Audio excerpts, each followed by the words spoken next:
ఆలోచించండి ఒకసారి. దేవుని చేత స్థాపించబడిన వ్యక్తిత్వం ఎలా ఉంటుంది? దేవుని చేత స్థిరపరచబడిన వ్యక్తి విశ్వాస పరిమాణం ఎలా ఉంటుంది?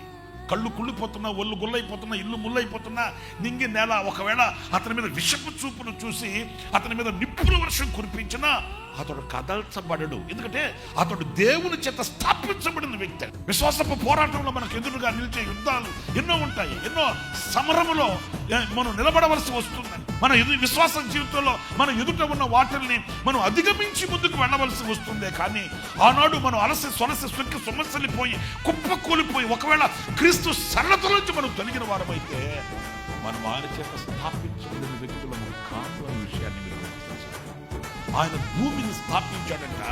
ఆ భూమి ఎలా ఉందంట? నా దేవుడు మిమ్మల్ని కూడా కదలని వారై స్థిరులుగా ఉండినట్లు ఆయన మిమ్మల్ని స్థిరపరిచి ఆయన మిమ్మల్ని స్థాపించును గాక.